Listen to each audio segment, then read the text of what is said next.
Stephen Box is here with us today because you are a storied and successful Adepta Sororitas player. Oh, thank you. Thank you.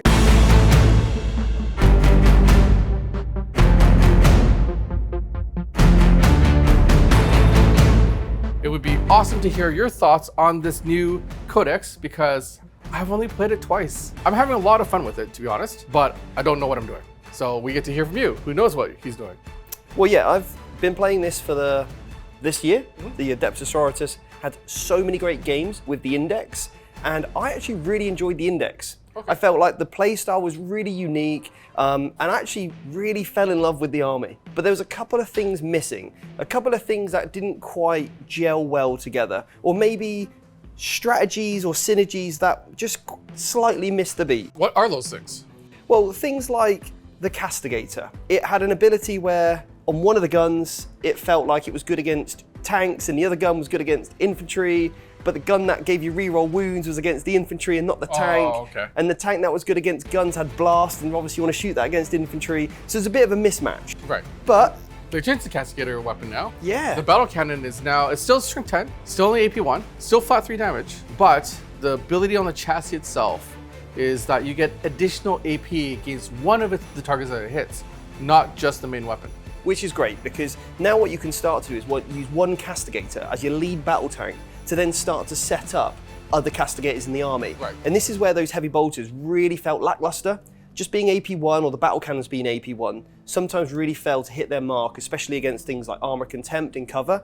Now being able to ignore cover and also having that additional armor penetration for the next Castigators kind of makes a reason to take more of these kind of traditional battle tanks as it Right, were. because your first Castigator shoots at something, fantastic, doesn't kill the target. Your second Castigator, all of a sudden, its heavy bolters are AP2, Yeah. effectively. The main battle cannon now is AP2 and does ignore cover. Yeah. So that's fantastic. Another change that's occurred is the emulator. Yes. So the emulator's ability in the new codex is that something that it hits, Yeah, you strip off cover from the enemy target for the rest of the shooting phase, yeah. which is fantastic if you pair it with an exorcist. Yes. Or, like we said, those heavy bolters. Yep.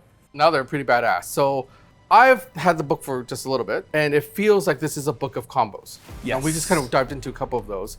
And so shooting priority and shooting order is incredibly important in Sisters, would you say? Yeah, it really is. Knowing, again, with how all the units benefit each other, and also the use of miracle dice. That's really where your order of priority must come in. And a lot of the guns are very short ranged. Heavy flamers, range 12. Right. Your multi-melters, effective range is 9, because obviously you want to get within half range to make sure you can do the extra damage.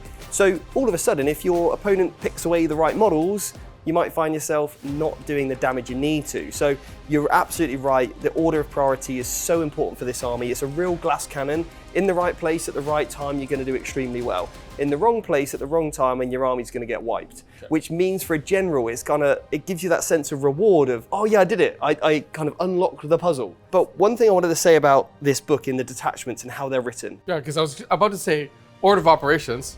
We completely got excited and started to go talk about units. Yeah. We really should talk about the army ability, the detachments, and then we can go back into the unit. Yeah, we just kind of, mixed We it all up. just went for it. Can we talk about the army rule first and just miracle dice in general and how that works? Miracle dice are essentially the same as they were in the index. Now, the great thing about this is it does help you, have a little bit more reliability and a little bit more consistency. So what you can do, instead of rolling a dice, you can just put one of your miracle dice in for your unit. It's called an act of faith. That's it. Hey, I want a hit. I've got a hit in my pool. I'm going to pop that in. Right. I want a damage. I want to, hey, I want a 6 on the charge to add that to another D6 roll. Right. It's fantastic. At the start of every player turn, Yeah. you roll a single dice. Whatever comes up on its face is your miracle dice. What you put aside, you have access to that for whatever you want to use it for. The book is really good. It denotes what you can do miracle dice for. It's not everything. It's kind of like all the things that you can pretty much use a CP reroll for. Now, the other thing as well, compared to the index, is actually the Sisters player is going to have a lot less miracle dice because of the way that now the core unit works, which is the Battle Sisters. That was a big change. Huge change, and it's going to be very impactful because before you would just take one unit of Battle Sisters, you'd use an immolator, they'd split into 2, you'd run them on some objectives, and at the start of your turn, you would get 1 for each objective that you're on. Right. Okay, so Right. typically in your turn, you get 3. Now, it only counts for the model with the, and I can't pronounce it. The simulacrum. Okay, so wherever that model is, now it's on a 4+. So even if you split your unit in half, because of the Immolator's ability, you only get one in the unit. You only get one in the unit. So rather than having a guaranteed 2, you've now got maybe 1 on a 50-50 chance. How that works now is you roll on a 4+, you keep whatever that roll is.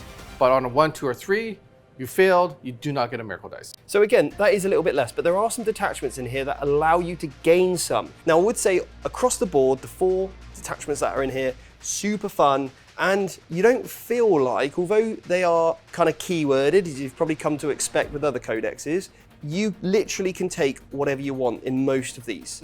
And sure, some units will get a slight benefit over others. The most extreme version is probably the Penitent detachment. But even in that one, there's lots of really cool stratagems you can still use on your other units, which is really good because it means you can take a much more diverse army than just taking all of the same data sheet over and over and over and over again. So I really like that. You don't have to fall into the trap of, oh, it's the Penitent host. It buffs just the Penitent units. It's a very melee focused or kind of charge forward focused army.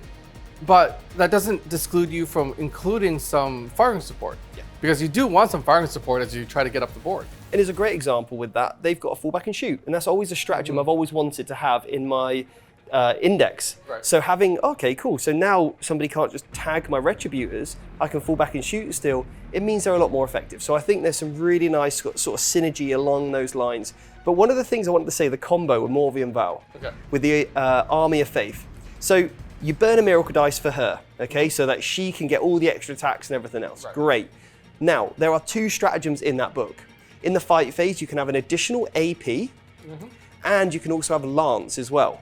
So you can spend 2 CPs to have +1 AP and +1 to wound on the charge.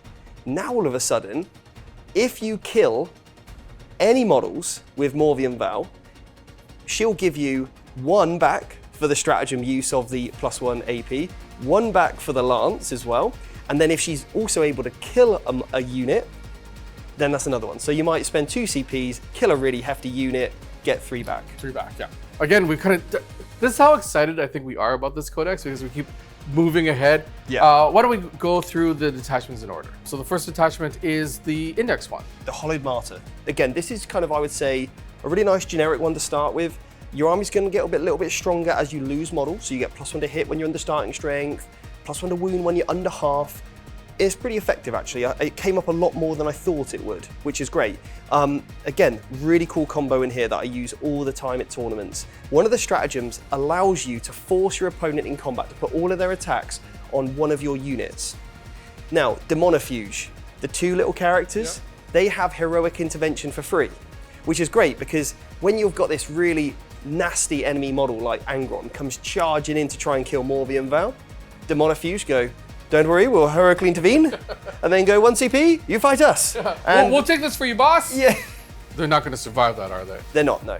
But it doesn't matter because 1 CPs, they can stand back up. So it's all good. So again, nice little tricks there to combat armies, which is great because then you can use a lot of the fire support to bring down the foe and have maybe a couple of combat units to dig you out of any sort of, enemy units in ruins and things. The interesting thing about what you just said there is, at the beginning of this video, you said glass cannon. Yeah. Right? So when I first read Hallowed Martyr, and I saw, okay, below starting strength, get +1 to hit. Cool, awesome. As a glass cannon, I never trust that my units are ever gonna be effective below half strength. So does that actually come up, the +1 to wound? It does, yeah. And you'll find it sometimes on the Castigator. Your opponent hasn't quite killed you. Right. And now all of a sudden your Castigator's getting +1 to hit, +1 to wound. Or sometimes what I've done in the past is, let's say my opponent wants to put some chip damage on one of my vehicles, and I know they're not going to kill me, because it's maybe the end of their shooting phase. I'll put an Act of Faith in to automatically fail the save. Oh, interesting. So then I know that I'll get either +1 to hit or +1 to wound where it's relevant. So on the Immolator, +1 to wound is brilliant, because you don't need to worry about hitting. So it's great. Right. And I guess it's a good use of your 1s, your 2s, that don't have a lot of use other than kind of being put into a unit for another effect. Miracle Dice and Acts of Faith, and I've done it where I've rolled strings of just 2s. Yeah. Right? And you look at that and go, oh, that really hurts. But like you said, with Morvi and Val, you can throw 1 away, and now she's getting +3 attacks. Yeah, the Imagifier as well. Absolute gem in the Hallowed Martyrs, because Not only does that allow you to re-roll the results of your dice when units die, which is a time you also get an active fate or miracle dice, but also there's an enhancement that you can give her. So what she can actually do is help you at the start of your command phase re-roll any of those rubbishy ones. Oh, really? So that's also great too. Dialogus. Yeah. The first time you use an active faith on her unit, so usually retributors, it counts as a 6. Super scary from Overwatch. Your opponent's kind of knowing that you've always got a 6 in the bank. So that is Hallowed Martyr. So admittedly, that's one where I looked at it and said, that looks harder to play. Yeah. I'm always worried about taking a little bit of chip damage, and I'm really worried when I'm below half strength. Yeah. Especially on something that is a glass cannon, but hearing that you've had success with it, I'm gonna give it a go. Okay, so then the next one I think is the Penitent Host. This is one where if you feel like charging towards your enemy and doing a lot of damage in close combat, this one would probably be the one for you. Yeah, you can either basically have a sort of doctor in from Space Marines. Hey, have some extra movement on your Penitent units. Have some extra strength in attacks, or maybe fart on death. So again, you pick it, great, that's exactly what you've got. I loved putting Triumph of St. Catherine in there, turning on the +2 to move and advance, adding the +2 or +3 to your movement on Penitent units. Yeah. All of a sudden, you've got a +5 Unit, yeah. and a +1 on your advance, and Penitent engines have advance and charge, as well as assault flamers. And I believe there's a stratagem in there for also have advance in charge on Penitent units, something like your Repentia. Oh, wow. Yeah, so this is one where you really just want to get in your opponent's face and smash it. Bringer of Flame. So this is one where one of the main reasons why I really wanted to play Sisters is because I watched the Pride Nexus animation. Yeah. And it had that Battle Sister in there, it has Salamander, and then I've always had a soft spot for Salamanders.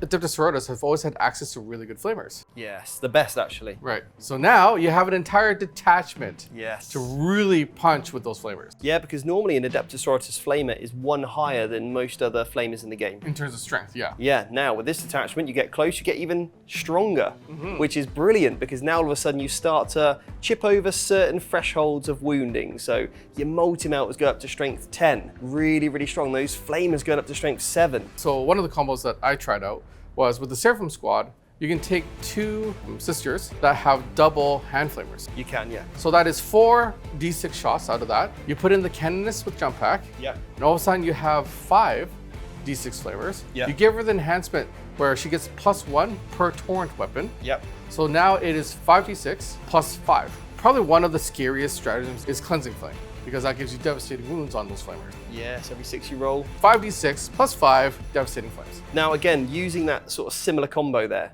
Retributors this time with multi-melters. And you can take the 2 little characters called Extra Thurga. They now give you devastating wounds in all phases of the game, not just combat. So now you've got Astra and Thurga in the unit, in these unit of Retributors. Then again, it's just so good to be able to be strength 10, and now you've got devastating wounds on your multi-melters as well. And then you start to, if you had the Triumph of St. Catherine that gives you 6s, is Miracle Dice at the start of the battle round, at the start of the turn, then again, you can just start plugging in devastating wound multi-melters, which is great. When I first read that enhancement, it was really interesting because you don't see, at least in my world, into the codex as I know, you don't see a lot of enhancements that say they affect one thing, but it's okay if it doesn't, if you're not using that one thing, in this case, Torrent, it will still give you a bonus. It will still give you a buff. In this case, if you take that enhancement, you get sustain hits if it's not Torrent. I haven't seen a lot of enhancements that kind of give you this tree. A nice little variance, it's really nice. Similar to with the Retributors, they now reroll wounds against enemy units that have killed one of your units. So inherently, they have to reroll ones. Yeah. But yeah, if you want to take revenge on an enemy unit that's killed one of your units, full rerolls. Yeah. So Bringer of Flame, a lot of fun, especially emulators, Retributors, any of the hand pistols really. And again, the Penitent engines, you're not locked to just playing Penitent engines in just the Penitent host. They're really good in Bringer of Flame. And then last but not least, Army of Faith. This is one where you get to do 2 acts of faith per unit, per phase. So good. You've got 2 6s in the bank, your opponent wants to move, and you're like, cool, 2 6s in with my Paragon Warsuits. And remember, Morvian Val still gives you reroll hits and wounds when she joins a unit. So your Paragon Warsuits, you pick up 6 dice, you roll 6 dice. Get any 6s, great. Now when you come to reroll the hit roll, now I'm gonna put 2 extra 6s in, fish for more 6s, and potentially the Paragon Warsuits might get 4 or 5 overwatching hits. Right. That is terrifying for your opponent to even move through. So yeah, absolutely fantastic. You need a lot of miracle dice to make that work. You do. That one is one where you're kind of needing to now look at your characters, look at your enhancements, look at all the ways that you can gain miracle dice. Because if you're using 2 per unit per phase, you're going to run out of them pretty quick. You are, yeah. The great thing about that detachment as well, really keys off the jump pack keyword. Oh, it does, So it's nice where you can go, hey, I want an effect on 1 unit for 1 CP, which is cool, or you can put it on a jump pack unit nearby and it'll actually affect units within aura, which is a really unique thing. So let's say someone is targeting a unit that is 3 inches away from a jump pack unit. Yeah. Now, normally you'd go, I'm going to use a stratagem, maybe I want -1 to hit on that unit that's being targeted. You can now, if there's a jump pack unit close by at 3 inches, target that one instead. Yeah, and it affects everyone. And it affects everyone within a 3-inch radius. Brilliant. But again, on the whole, amazing codex. One that's so versatile, so much fun to play. Every detachment does look great. And I can't wait to try different detachments out. We could talk about this book for a very long time. That's how excited the 2 of us are. However, here at Play on Tabletop, we do codex reactions. Your channel, however, can do full breakdown. So I would invite you to check out Vanguard Tactics to get a full breakdown of this, because your video is what, 45 minutes? Yes, much longer video. We go into every single detachment, every enhancement, every stratagem, all the combos. Yeah. We really hope you enjoy it. Yeah. And I'm completely very sleep deprived because while this one's being edited or coming out, there might be a battle report that you want to check out between me and Nick, where we take Adepta Sororitas versus Gene Stealer Cult. I was up until 2 o'clock in the morning trying to get that done. You were. So we're going to keep this video nice, short, and sweet. If you want the full breakdown, check out Vanguard Tactics. I don't know how to end this video. So fun book, play on.